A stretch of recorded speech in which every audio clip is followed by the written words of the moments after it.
Señoras y señores, qué gusto poder contar con ustedes en este programa. Sí, efectivamente, dile a un amigo, tenemos una edición especial y un programa que usted de verdad no se lo puede perder. Tenemos un invitados especiales, y hoy usted va a tener la oportunidad de escuchar el lado humano de nuestro querido amigo y pastor Arturo Norero. Nos acompaña en este programa un gran amigo comunicador, Rodolfo España. Gracias por estar con nosotros, Rodolfo. Alex, gracias por esta invitación y de verdad es un honor estar con ustedes, amigos televidentes, y vamos a tener, como decía Alex, un programa un poquito diferente de lo que conocemos del pastor Arturo Norero. Entonces no se lo pueden perder, alístense, tomen asiento y dispuestos a ver este excelente programa. Bueno, y también nos acompaña el pastor Arturo Norero. Pastor, hoy vamos a conversar de varios temas. Queremos decirle que la producción se ha preparado este programa sin tapujos, con todas las preguntas habidas por haber. No hay nada preparado por debajo, pastor. Gracias por permitirnos en su espacio, de Dile a un amigo, hacer este programa con usted. Bueno, muchas gracias a Alex, Rodolfo, y también a toda la teleaudiencia que nos mira en todo el Ecuador y también en el mundo a través de www.dileunamigo.tv. Cuando nació hacer esta idea de parte de nuestro productor Alex Jacome, me pareció excelente la oportunidad de poder que ustedes, mis amados hermanos, amigos ecuatorianos y extranjeros residentes en este país, pudieran conocer quién es Arturo Norero y la persona que yo soy, y no solamente el predicador, sino también la parte humana que todo ser humano tiene. Efectivamente, y eso es de lo que vamos a estar ampliando en este programa de Dile a un amigo, que usted no se lo puede perder. Queremos saludar a la gente de Guayaquil en la señal de Canal 28 UHF allá en la ciudad de Guayaquil. Bienvenidos, gracias por ser parte de esto. Y bueno, muchos ya lo conocen en Guayaquil a través de los distintos medios que usted ha podido estar. Vamos a comenzar este programa enseguida, con el permiso de los anunciantes en este programa de Dile a un amigo.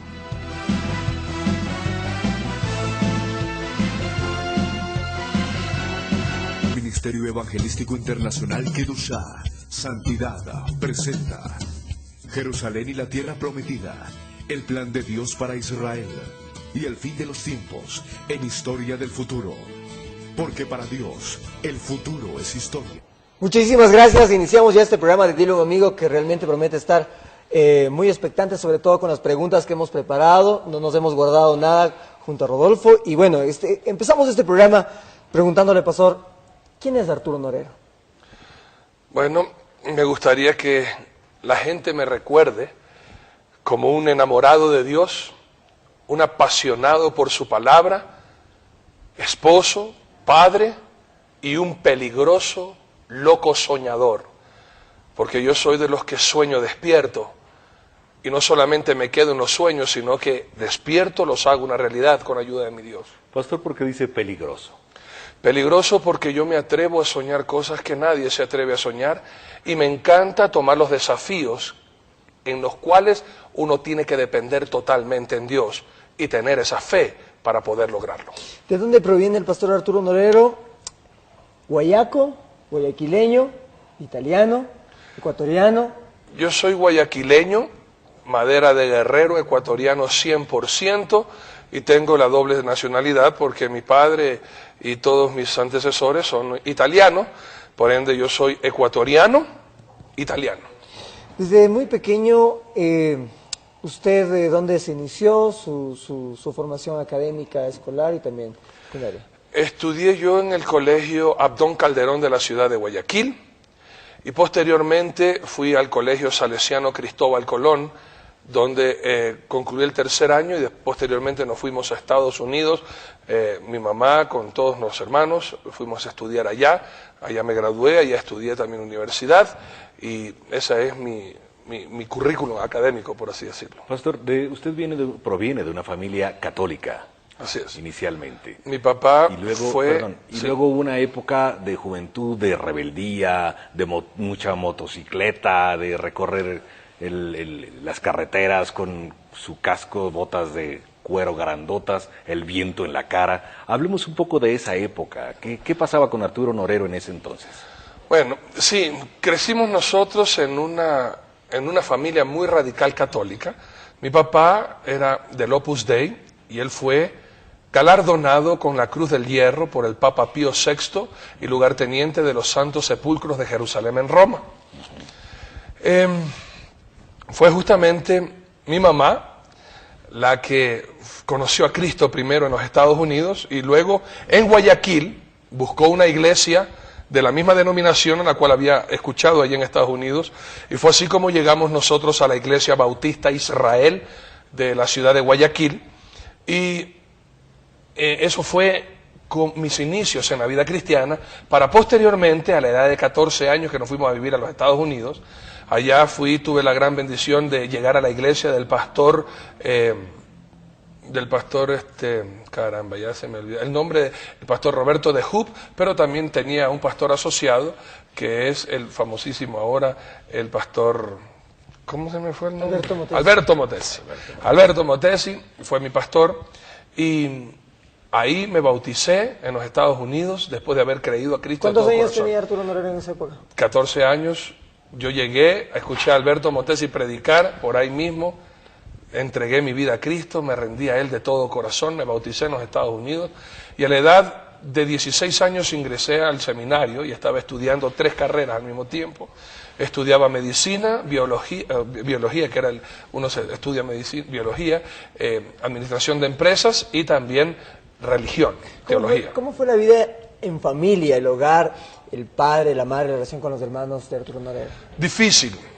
Mi padre, un hombre muy conocido en el medio guayaquileño, senador, alcalde, hombre próspero, dueño de la Universal, de la fábrica La Universal. Mi madre fue la amante de mi padre, nunca se casaron. Mi mamá fue la querida aquí en el Ecuador, y eso a mí me marcó muchísimo, porque como muchacho siempre buscaba que mi padre fuera a retirar una libreta, ir al colegio a preocuparse por mí, y de verdad eso para mí me marcó mucho, porque yo nunca tuve el abrazo de un papá, nunca tuve el beso de un papá. Tenía todo el dinero del mundo que yo quería, todos los lujos del mundo, pero un beso, un consejo, una salida con mi padre, eso desconocía, y hasta la actualidad nunca supe lo que era el beso de un hombre llamado papá, y nunca supe lo que era el abrazo de un hombre llamado papá, ni un consejo de un hombre llamado papá.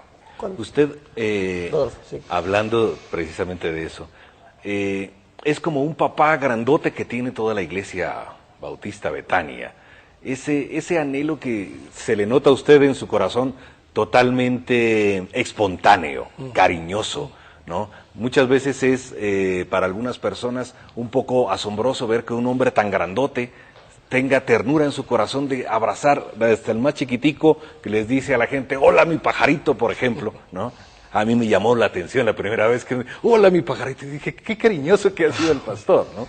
Entonces, esa es tal vez como una forma de compensar o ayudarle a otras personas que no tuvieron un abrazo de padre en su niñez, y usted ahora puede hacerlo con ellos. Las apariencias engañan, Rodolfo, y a veces yo siempre en la iglesia motivo a la gente a que se dé un abrazo de corazón, porque de pronto en toda la semana no tuvieron ni un solo abrazo.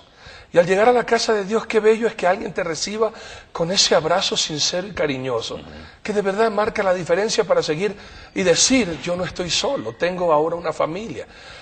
Hay anécdotas que también, porque la razón y la urgencia de servir a la gente y de amar a la gente. Yo viví también en los Estados Unidos muchos años, y 3 de esos últimos años, de pronto en el relato se mencionará, estuve totalmente solo y abandonado, y la iglesia cerrada. Y algo que a mí me frustraba, un 24 de diciembre, un 31 de diciembre, ir a un lugar donde uno que se siente solo, buscar el cariño, el amor, y encontrar las iglesias cerradas, para mí era tan frustrante. Por eso, aquí en el Ecuador, hace muchos años atrás, cuando mi Dios me permitió venir, creo que fuimos nosotros una de las pocas iglesias que el 24 de diciembre abrían las puertas, porque yo le prometí a mi Dios, y yo le dije, Señor, el día que yo regrese a mi país, en la iglesia que tú me permitas servir, nunca va a estar un 24 cerradas las puertas, sino que vamos a abrir las puertas de la iglesia para que la gente necesitada, hambrienta, como estuve yo, también tenga un lugar donde pasar la noche. ¿Cuántas veces lloró Arturo Norero por la falta de un padre?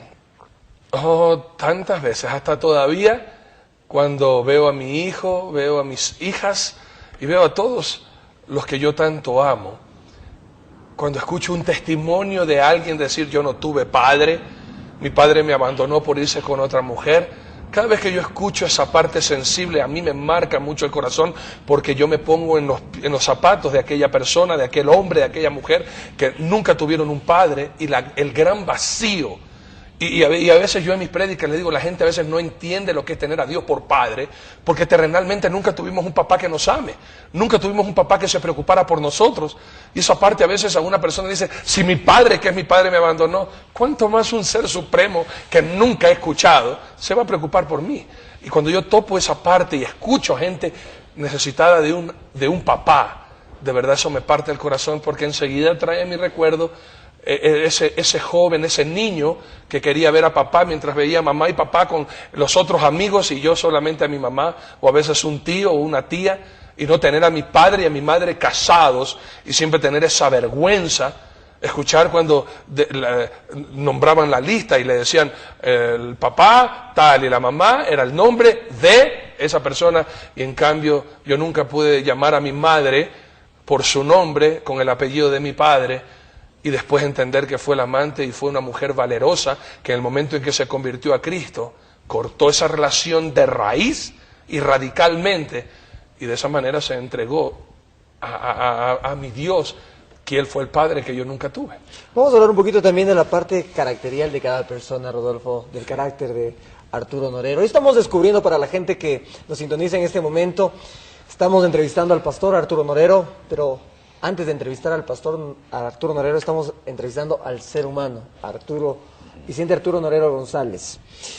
Hablando del testimonio, de cómo es su conversión a Cristo, nos quedamos un poquito en la parte de su viaje a los Estados Unidos.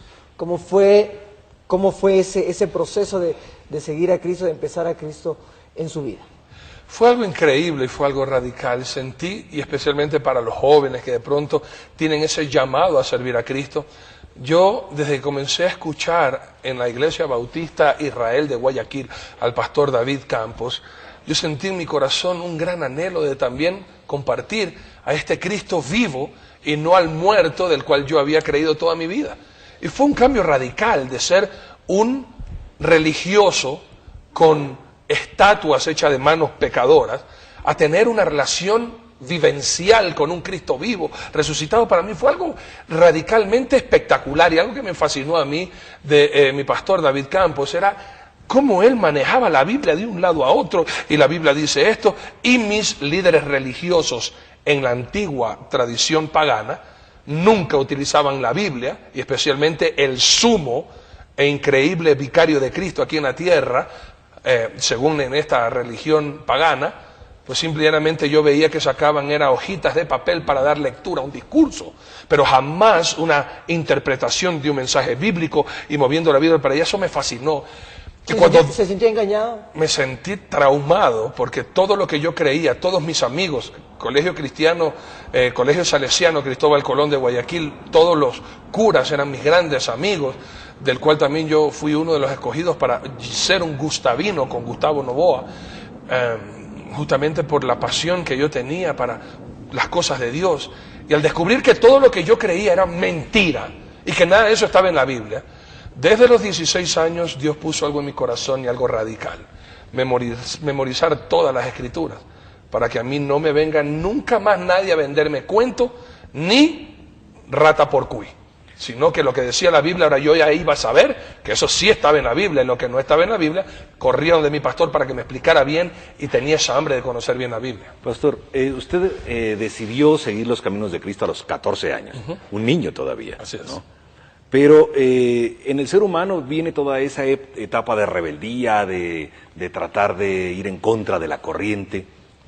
Desde allí hasta que usted fue ordenado pastor, y me imagino, bueno, unos años antes, ¿no tuvo esa etapa de que le pasa a muchos cristianos, nos pasa muchas veces, de volverse atrás, de decir, ¿qué estoy haciendo? Señor, yo te entregué la vida a ti, pero mira cómo me está yendo, mejor me devuelvo y tomo por otro camino para experimentar si me va mejor por este otro lado?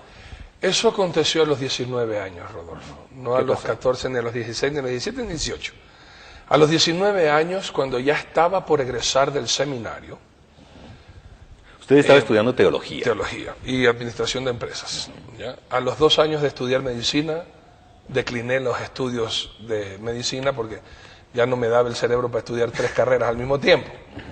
y de verdad, más bien fue flojera, porque yo veía a mi hermano que también estudiaba mecánica, y él pues hacía sus trabajos, sus diseños, y ahí se iba a jugar, mientras tanto yo tenía que estar clavado estudiando, entonces viéndolo y dije, ya, medicina a un lado, y aunque mi pasión fue esa siempre, de estudiar medicina.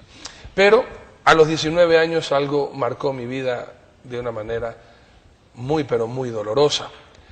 Quien había ocupado mi lugar en mi vida espiritual y había llenado ese vacío o esa ausencia de un padre, era justamente mi pastor.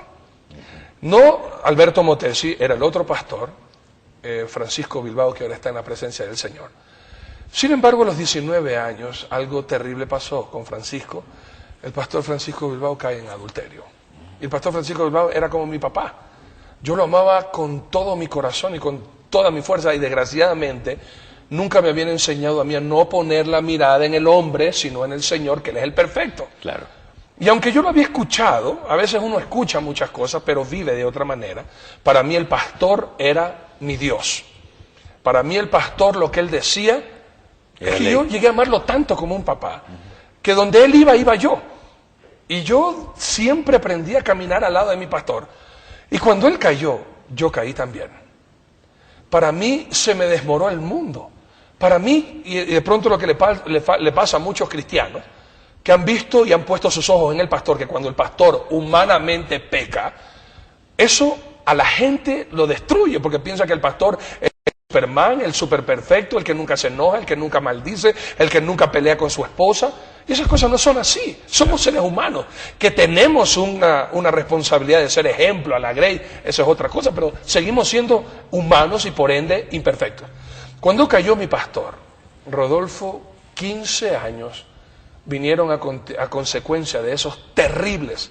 ¿Qué pasó? A los 15 años que yo nunca había fumado, o sea, a los 19 años, y por 15 años empezó a hacer todo lo que un hombre sin Dios puede hacer.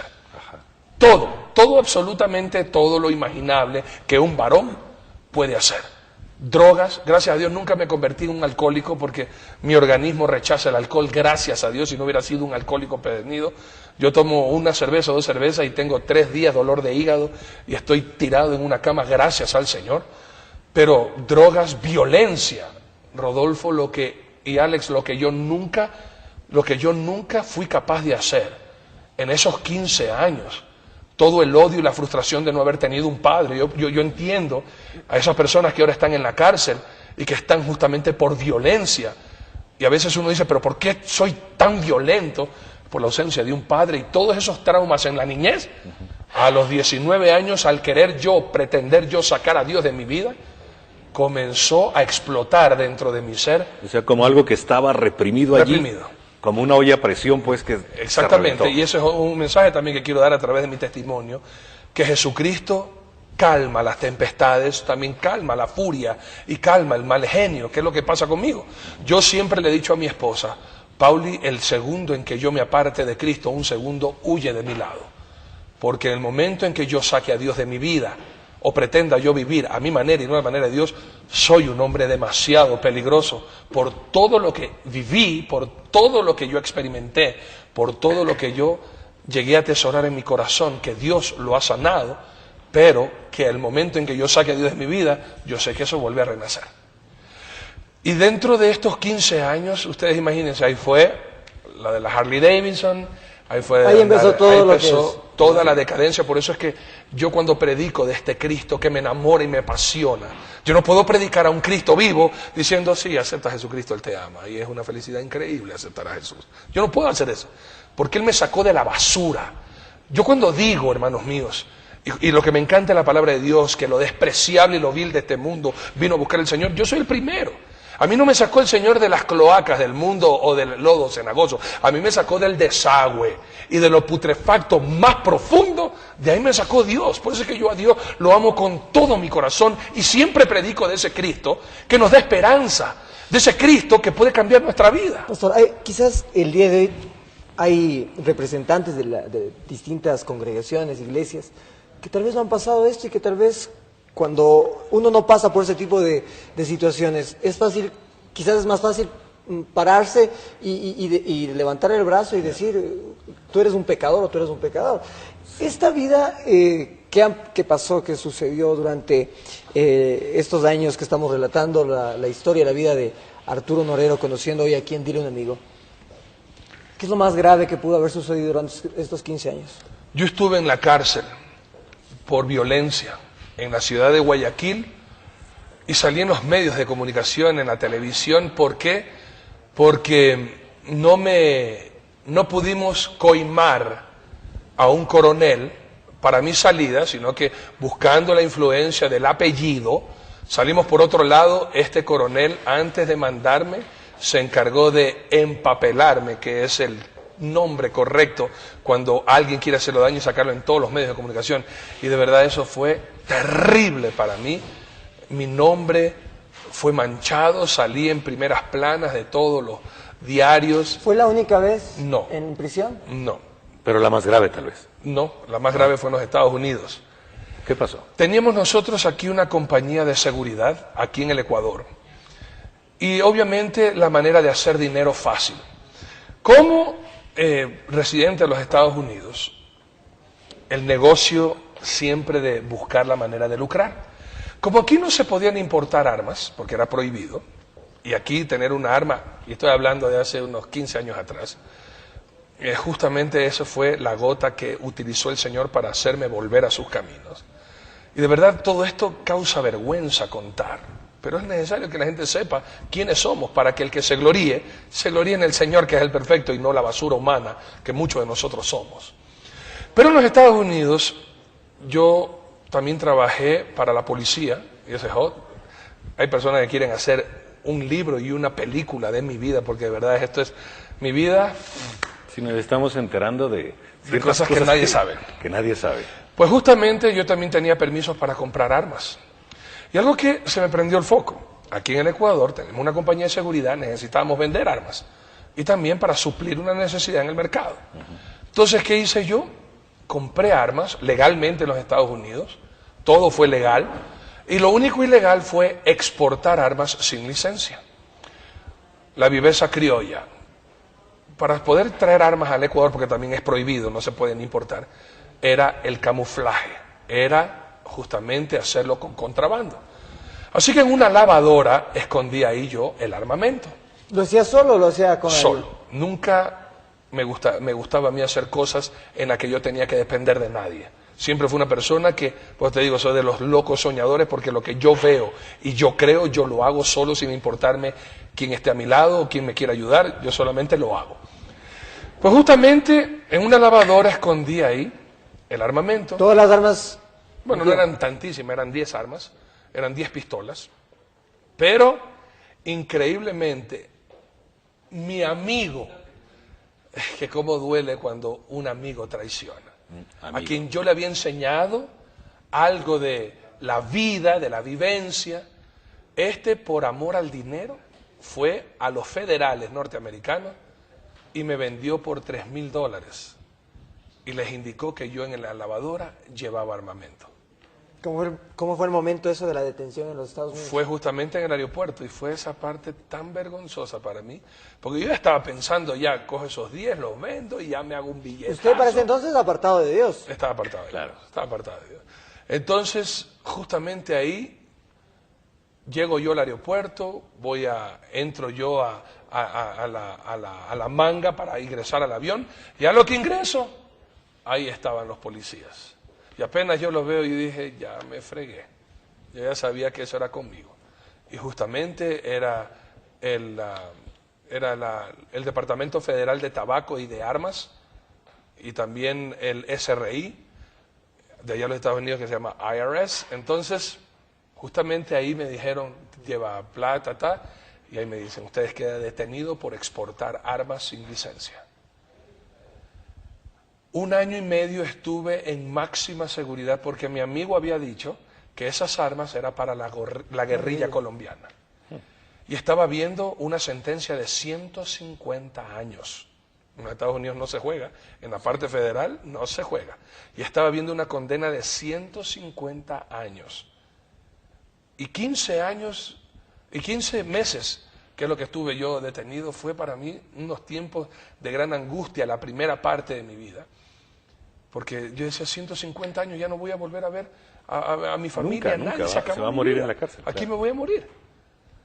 Pero después, ¿Qué gracias se a vive Dios, en la cárcel? en los Estados Unidos esa es otra historia. Ese es otro capítulo en mi vida que Ahí tendríamos vino que Cristo, contarlo. pero ahí regresó Cristo. Y lo peor es que ahí me di cuenta que Dios me utilizó y me llamó Tendría para ser pastor. Más o menos unos 33, 34 Ahí ya tenía 32 años más o menos. 32 años. ¿Cómo regresa en ese momento tan difícil dentro de prisión? Bueno, es que cuando uno es cristiano y uno es hijo de Dios y uno por mucho tiempo evade la voz de Dios, porque todos estos 15 años, desde el momento en que yo quise sacar a Dios de mi vida, en ese instante yo escuchaba al Espíritu Santo que me decía, Arturo, basta de locuras. Arturo, basta de locuras. Pero uno, ¿qué Espíritu Santo? Como Ni un qué niño sarna, chiquito yo que quiero dice, gozar ya la voy, vida. ya voy, espérate, Eso, y ya, ¿qué voy a ya andar te yo con un atiendo. poco de hipócritas, tracaladas de farsantes, metidos en la iglesia golpeándose el pecho y son tracaladas de adúlteros por el trauma de mi pastor? Ajá. Entonces, pero yo escuchaba a Dios que me decía, pero entonces tú sé parte de la solución. Pues. ¿Por qué te quejas del problema y no eres tú la solución? Pues, si hay tantos hipócritas, ¿por qué no eres tú el ejemplo? Entonces, para que la gente pueda decir, sí, hay hipócritas, pero también hay estos otros que tratan de vivir como Dios manda. Pero yo no quise saber nada, no quería saber nada. Estaba tan enojado con Dios, aunque Dios no me había hecho nada. Claro. Pero es la salida más fácil que busca uno, ¿no? Pelear Para contra quién, seguir contra viviendo. Dios. Y para seguir viviendo a mi manera. Hasta que uno se estrella contra la pared y queda hecho añicos. Cuando uno queda hecho pedazos, ahí es cuando uno puede ver la gracia y la misericordia de Dios.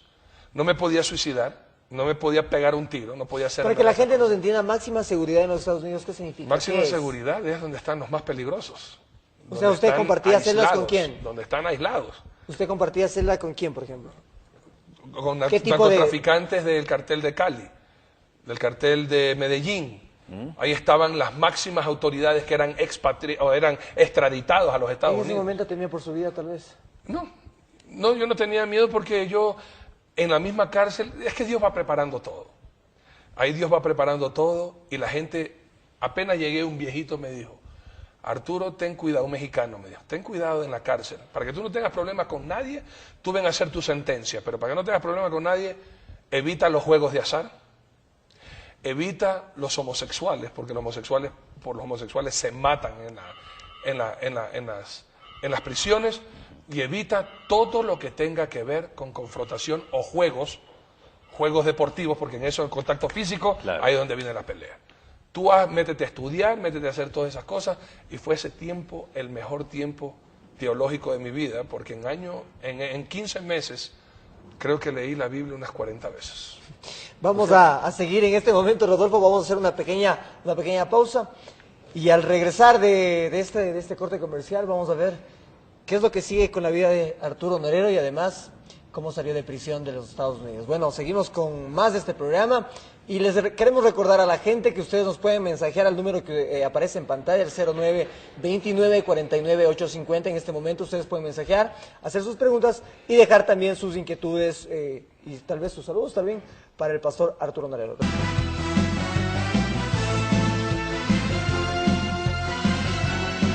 Ministerio Evangelístico Internacional Kedushá, Santidad, presenta Jerusalén y la Tierra Prometida, el plan de Dios para Israel y el fin de los tiempos en historia del futuro. Porque para Dios, el futuro es historia. Muchísimas gracias, señoras y señores. Seguimos en este programa especial de Dile a un Amigo. Gracias a la gente de Guayaquil en el canal 28, también a la gente acá en Quito, el canal 27, y en Ambato también saludamos a la gente de Ambato, La Tacunga, y a la gente que nos ve en todo el mundo en www.dileunamigo.tv. Estamos conversando cara a cara con el pastor Arturo Norero y les repetimos que este no es un programa planificado con preguntas, estamos totalmente abiertos a las inquietudes, a las preguntas de las personas, de la gente, así es que está un número habilitado, el 0929-49-850 es la línea que usted puede preguntar, hacer sus preguntas, dejar sus comentarios también a este programa. Pastor, nos habíamos quedado que usted estaba en prisión. En ese momento llega nuevamente usted a los caminos de Dios, se arrepiente. ¿Y cuándo fue el momento que para usted esos 150 años de prisión, te puedes imaginar, Se Rodolfo? convirtieron en 15 meses. Sí, se convirtieron en 15 meses. A los 6 meses. A los 6 meses ya vino la sentencia. Tuve que utilizar aquí a toda la... O sea, buscar que Ciertamente teníamos una empresa de seguridad, que teníamos permisos de importación y de distribución de armas. Todo eso se presentó como evidencia dentro de los Estados Unidos para darse cuenta de que ciertamente Que no tenía vínculos no había con vínculos terrorismo. con guerrillas, ni nunca lo haría, aunque fui más malo que el mismo diablo. Sin embargo, ahí fue la sentencia que salieron los 15 meses en prisión. Pero durante todo este tiempo, algo increíble pasó. En el momento en que me rendí ahora sí de todo corazón a mi Dios, Dios comenzó a utilizarme de una manera tan poderosa dentro de la prisión. Es ahí Tanto donde así. tal vez siente el llamado para pastor. Acuérdate que yo fui al seminario justamente porque tenía pasión por predicar a Cristo. O sea, el don más fuerte que Dios me ha dado es el don de evangelista, que es el don de predicarle a todo el mundo de Cristo. Pero me di cuenta del llamado pastoral estando en la cárcel. Porque ahí tenía, y mira, o sea, por eso es que también tengo tirria contra aquellos que usan la Biblia para influenciar negativamente a las personas.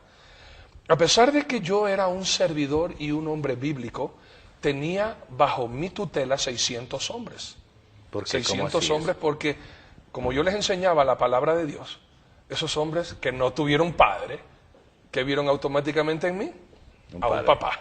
Ajá. Entonces yo tenía fuera de mi celda a gente que me cuidaba. Mira, yo tenía ya gente que me protegía. Y yo les enseñaba del amor y del servicio. Pero en la cárcel así funcionan las cosas. ¿Y cómo empezó usted a enseñarle a otras personas? Uno. Porque- Comencé con uno, un colombiano, Jorgito. Y este Jorgito era una mula. Lo habían utilizado y llevaba como 50 pastillas esas en la barriga. Y justamente llegó él y estaba tan angustiado, tan desesperado. Y yo le compartí de Cristo. Y le hablé del Señor. Y algo increíble es que él aceptó a Cristo, oramos, y obviamente la paz del Señor cayó en su vida, y él fue a buscar a otro preso. Y ya no eran 2, sino 3 presos. Y ya no eran 4, sino Se empezó a 5, hacer una- 7. Y ahora todos los días yo tenía, y ahí me comenzaron a exprimir. Porque ellos no es que querían un consejo, ellos querían escuchar de Cristo todo el día. Y ya los tenía viviendo conmigo, porque estábamos presos. Ajá. Entonces yo tenía, la reunión era 2 horas diarias, que yo les hablaba de Biblia. Y les O sea, enseñaba a Se estudiar hizo la Biblia. como una iglesia. Una de- iglesia, se hizo una iglesia allá adentro. Claro. Y no había ninguna iglesia. Y teníamos a todos los guardias ahí porque estábamos 500. Por esa razón también, en 15 meses conocí aproximadamente 15 cárceles. Porque me movían de un lado a otro. ¿Por qué? Porque traía mucha gente. Yo Y comenzaba a tenía- hablar y gente Y se tenían agolpaba. miedo que usted Podía se ser un convierte- motín o algo por el estilo. Y ponían a gente para que escuche a ver si yo les hablaba que el sistema, yo no. Yo predicaba a Cristo. Y la gente que estaba tan hambrienta de escuchar a Cristo, pues se agolpaba. Y éramos una gran familia y algo que a mí me encantaba hacer. Justamente empezábamos, ponte tú, en un cuartito, pero siempre terminábamos pidiendo permiso para reunirnos en el patio. Sí. Y era chéverísimo ver a 500 de los más peligrosos de todo el mundo, 500 de los más peligrosos de todo el mundo, darse un abrazo. En el momento en que yo le decía, bueno, hasta aquí nomás, ahora vamos a compartirnos, porque el mundo va a conocer que nosotros somos discípulos de Cristo por el amor los unos a los otros. Así que vamos a expresarlo con un amor, con un abrazo de todo corazón. Y verse hombres tatuados, pero desde la punta de la cabeza hasta el punto del pie, darse un abrazo y llorar en un abrazo por la falta de amor, que es lo que la gente tiene, era impresionante. Cuando una vez que usted sale de prisión, regresa al Ecuador, ¿verdad? Empieza un regreso acá a nuestro país y empieza a aparecer otro personaje en su vida. ¿Qué es Pauli para usted? Justamente, bueno, para hablar de Pauli tenemos que retroceder ahorita y rebobinar toda la historia. Regresar. En estos 15 años de perdición, es obvio que lo que es natural en un hombre hacer, ¿qué es? Vicios, mujeres y todo lo demás. Desafortunadamente, en mi vida, yo tuve 4 hijos mayores, por eso es que de pronto ustedes escuchan que Pauli habla de 3 hijos y yo hablo de 7 hijos. ¿Cómo es posible? Bueno, yo tuve 4 hijos en 4 diferentes mujeres. Y de verdad que ahora mismo siento vergüenza poder decir eso, no por mis hijos, porque mis hijos han sido una gran bendición, sino por el vivir apartado de Dios. Y es que, miren, yo ahora a veces recuerdo, digo, ¿cómo pude haber hecho tantas bestialidades? Es que es obvio, una persona sin Dios, una persona sin Cristo, sin principios y valores, se hace pedazos. Eso fue lo que pasó en mi vida. Y Stephanie, que es la fuerza de mis lomos, mi princesa, La mayor. ella se quedó viviendo con mi mamá en Guayaquil. Pero al abrir una sucursal de la compañía de seguridad, mi mamá vino a abrir esa compañía acá en Quito. Y al salir de prisión, yo quise venir acá a Quito. Vine acá a Quito. Y mi hija Stephanie fue la que me presentó a Pauli, porque Pauli era maestra de escuela dominical de mi hija. Ella ya era cristiana. Claro, ella sí era cristiana. Entonces, cuando yo salgo de prisión, conocí a Pauli. Y de verdad, mi esposa, pues fue algo hermosísimo. Fue la que me volvió a dar esa pasión y la razón por el vivir a más de mi Dios, que era por sobre todas las cosas. Y fue justamente después de prisión que ahí nosotros nos casamos, y esto fue hace 12 años atrás.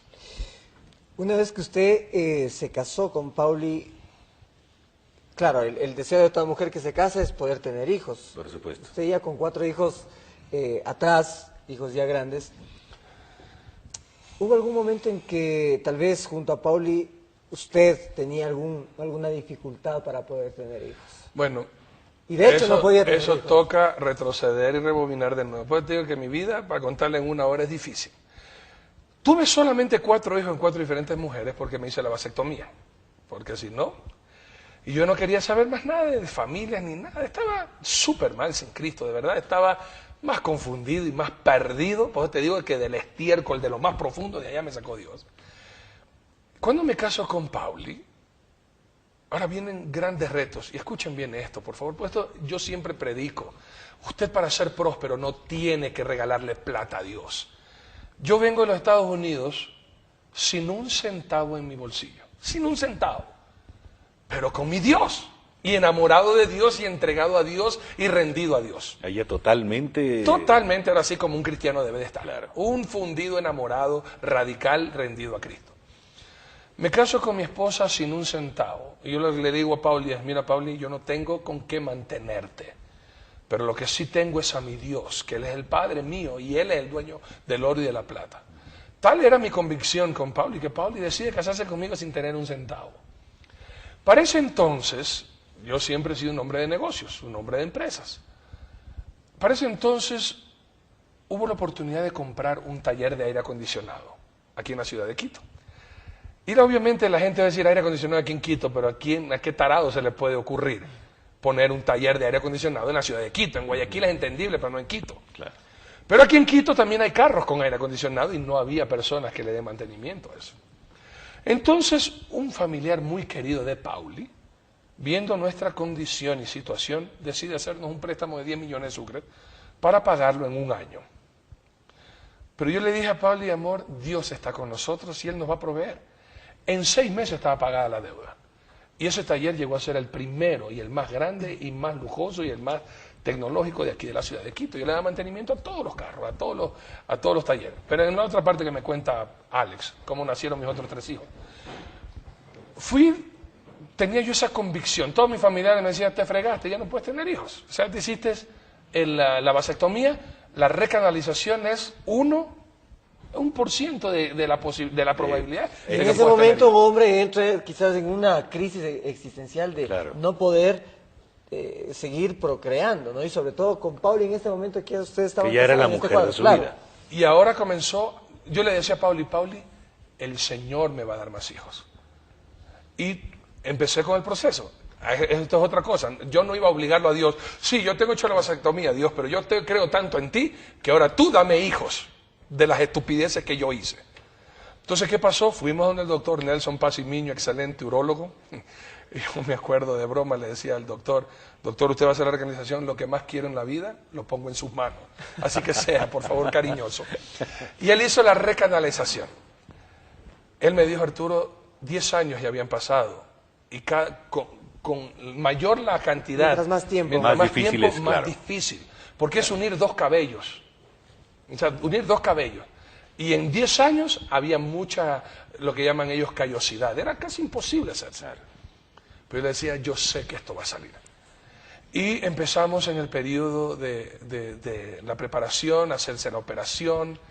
Y algo que yo hacía en la iglesia era los miércoles. Por eso aquí en Betania los miércoles para mí es un día tan bonito, porque es el tiempo de milagros, de creerle a Dios lo imposible. Comenzábamos a orar. Me hice la recanalización y los resultados. Hacerse un espermatograma para ver cómo estaban los espermatozoides. Estaban vivos, o sea, ya ahora sí vivos, pero sin movilización. O sea, estaban inmóviles, estaban inertes.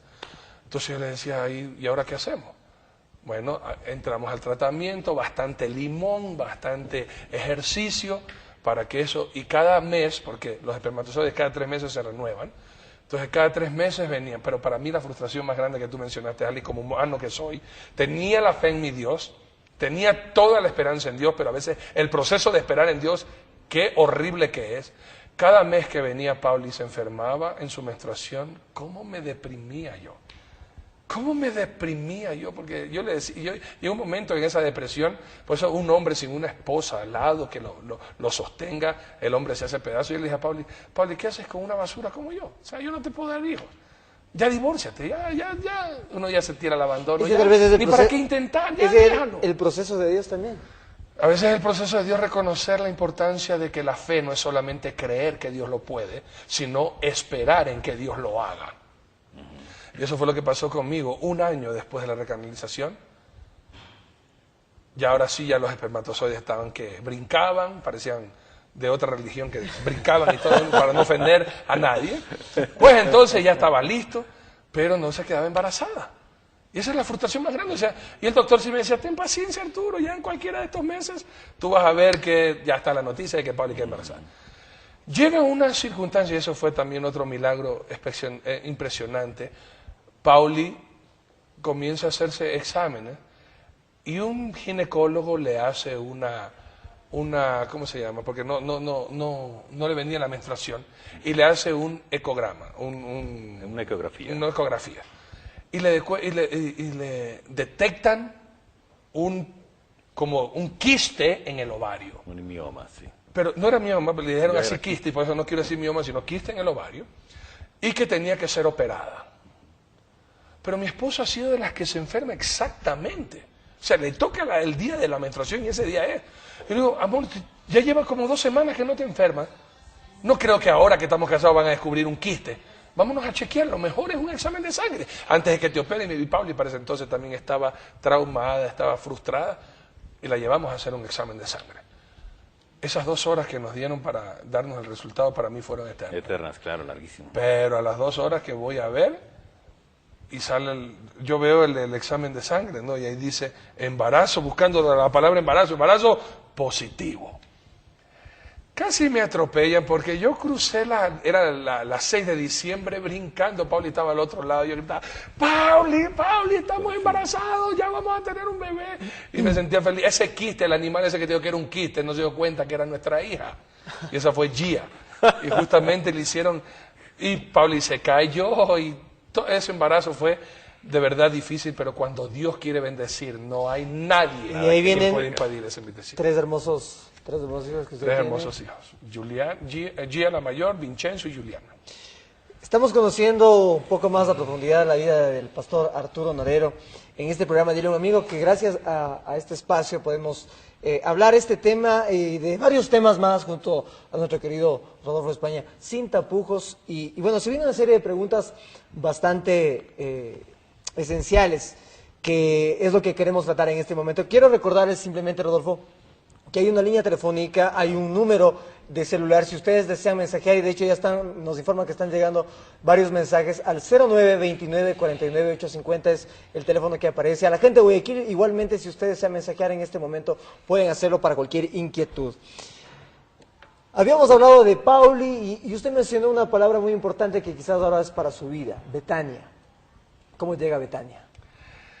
Cuando yo llego de Estados Unidos, yo he tenido 3 iglesias solamente, como lo que un verdadero cristiano debe tener. La Iglesia Bautista Israel de Guayaquil, la Iglesia Bautista Golden West en Estados Unidos. Y cuando llego acá a Quito, a visitar a mi mamá, ya vengo de los Estados Unidos, vengo a quedarme acá, y ahí conocí a mi amada Iglesia Bautista Betania. Siempre bautista. ¿Por qué bautista? porque me encantó la manera en que nosotros no comemos cuentos si no es bíblico. Ajá. Si está en la Biblia, nosotros lo creemos. Si no está en la Biblia, no lo creemos. Y mira, Rodolfo, en mi caso yo no buscaba sensacionalismo, yo no buscaba a alguien que me haga sentir alegre.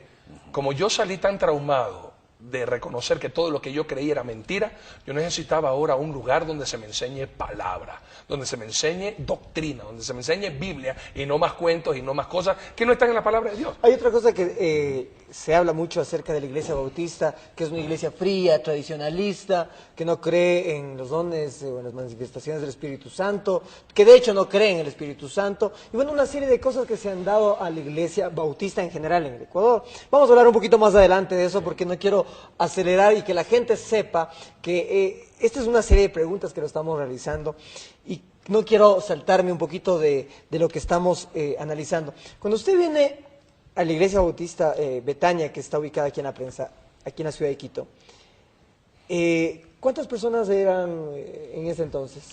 Era una iglesia extremadamente reducida y familiar.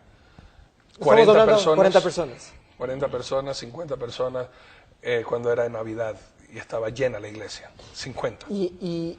¿Y cómo es que usted llega a ser pastor de Yo fui siervo de la iglesia 9 años. Porque era una antes de iglesia ser que por pastor. mucho tiempo no tuvo pastor. Claro. Tuvimos grandes eminencias dentro de la denominación bautista y mundial en Betania. Sin embargo, yo después de haber servido en la iglesia, porque yo siempre fui empresario, yo tenía mi empresa, tenía mi taller de aire acondicionado, seguía con mis motos, tenía mi vida hecha. Ya no tenía competencias, estaba hecho. Pero yo en mi vida sentía que Dios me decía, Arturo, yo no te hice para que arregles aire acondicionado. Yo te hice para que refrescaras la vida de aquellos que se están yendo de cabeza al infierno y están acalorados. ¿Ok? Entonces, yo igual predicaba, no era pastor, pero predicaba. Cuando mi pastor me permitía predicar, yo ahí predicaba, y cuando predicaba, pues de verdad, habían cosas impresionantes que pasaban en la iglesia. El pastor renuncia. Yo después de 9 años de servir a mi iglesia, yo me acuerdo tanto de una preciosa, mi preciosa Beatricita, mi bachita querida. Ella en una asamblea, ella dice, pero ¿para qué estamos buscando pastor? Si aquí tenemos pastor en nuestra iglesia. Tenemos a Arturo Norero, que él sea nuestro pastor. Y la idea como que a muchas personas reaccionó Arturo, no, pues si él tiene su empresa, o sea, él es un servidor, pero no como pastor. ¿Y cómo hacemos nosotros los bautistas? Que nada se elige a dedo. Entonces se buscó a otros pastores para que pudiéramos ser una terna o un trío de pronto para ir a la asamblea y que la asamblea se pronuncie sobre quién quiere ser su pastor. Pero usted todavía no está ordenado como pastor. No, ya. para nada. Nada Para todavía. nada. Entonces lo que aconteció es que en Betania muchos extranjeros o muchas personas venían, estaban un tiempo y se iban. Por eso que nunca crecía, porque no tenían un pastor de planta. Entonces viene ese día de la asamblea y justamente se hace la votación. Yo estaba predicando en la iglesia bautista universitaria y ahí me llega un mensaje de Pauli. Arturo, eres el nuevo pastor de Betania. Casi por mayoría la iglesia te escogió a ti para ser pastor. Bueno, ¿Cuántos eso años fue tenía de pastor ahora, hasta el día de hoy? el día de hoy, el 31 de octubre, que fue mi ordenación, ahí yo cumplí 7 años como pastor de la iglesia bautista Betania. Mucha gente dentro del medio cristiano y del medio social en el cual nos movemos, ¿le considera usted que no es tanto un pastor, sino un evangelista? Y usted lo acaba de decir también, que eso es obviamente un ministerio maravilloso de proclamar la palabra de Dios. Pero mucha gente le dice que usted no es pastor, sino evangelista. Bueno, algo que a mí me encanta, que el Señor en mí rompió todos los esquemas. Porque si fuéramos a la tradición de lo que debería ser un pastor o un evangelista, yo no pudiera ser pastor ni evangelista en ninguna denominación. Había otras personas que también han dicho cómo un hombre con este pasado, y mucha gente que debe estar escuchando en este momento, se estarán preguntando, amigos televidentes, ¿cómo puede ser nombrado una persona como pastor con este antecedente? Contra mujeres, en diferentes Hijos con diferentes mujeres, así es. la cárcel, Violencia. Prisión. ¿Cómo puede ser una persona así, pastor? Como para guiar a un grupo de gente, como para ahora transmitir lo que usted hace en los medios de comunicación. Porque vamos a hablar más adelante acerca de que no simplemente es en este medio de comunicación, sino que usted se ha convertido ya en un, digamos así, como un ícono de la Iglesia Evangélica del Ecuador. Eso vamos a estar hablando más adelante, pero mucha gente que se estará preguntando en este momento, bueno, y con todos estos antecedentes, quizás alguien nos puede estar escuchando, viéndonos, diciendo, a mí también me gustaría ser pastor, pero a mí me han dicho que no puedo ser pastor o que yo no debo ser pastor por mi pasado. Algo hermoso, y Pepe Crespo, un lindo pastor de la Iglesia Bautista Getsemaní, en la Rumiñahui, él me dijo, si yo hubiera sabido tu testimonio antes de ordenarte, no te hubiera ordenado, me dice. Primera de Corintios capítulo 1, versículos 27 al 31, y doy gracias a Dios por esto. Yo no predico, yo por eso te digo, yo nunca predico sobre una religión. Yo siempre te he dicho que hay una esperanza en la relación con Cristo. Sino que lo necio del mundo escogió Dios para avergonzar a los sabios, y lo débil del mundo escogió Dios para avergonzar a lo fuerte, y lo vil del mundo y lo menospreciado escogió Dios, y lo que no es para deshacer lo que es, a fin de que nadie se jacte en su presencia. Mas por Él estáis vosotros en Cristo Jesús, el cual nos ha sido hecho por Dios sabiduría, justificación, santificación y redención, para que, como está escrito, el que se gloríe, gloríese en el Señor. Vuelvo a repetirte, bajo los esquemas humanos, yo no pudiera servir ni de pastor, ni de predicador, ni nada. O sea, en otras palabras, pónganme contra la pared, agarre la mejor roca y lapídenme, apedréenme, porque yo no podría encajar. Pero bendito sea el Señor, que a Él, que lo más bello es que a Él le dio la gana de coger esta basura, que yo mismo le pregunto a veces, Señor, pero habiendo tantos lindos siervos, hombres y mujeres de Dios tuyos, Señor, ¿por qué no escoges a ellos y escoges lo peor? Bueno, el Señor tiene sus planes y su propósito. ¿Hubo oposición cuando usted fue nombrado pastor? Cuando yo fui nombrado pastor, de los 40, 20 se fueron. La mitad de la iglesia se fue. No quiso saber nada de que una persona, porque yo nunca oculté mi experiencia. Y la gente de Betania, todos conocen la clase de persona que yo fui antes de Cristo y quién soy después de Cristo. Y esa es la gran diferencia, y por eso siempre he estado recalcando, un cristiano no puede seguir viviendo como era antes.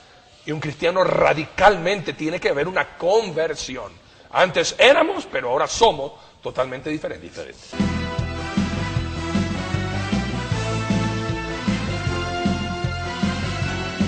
Ministerio Evangelístico Internacional Kedushá, Santidad, presenta Jerusalén y la Tierra Prometida, el plan de Dios para Israel y el fin de los tiempos en historia del futuro. Porque para Dios, el futuro es historia.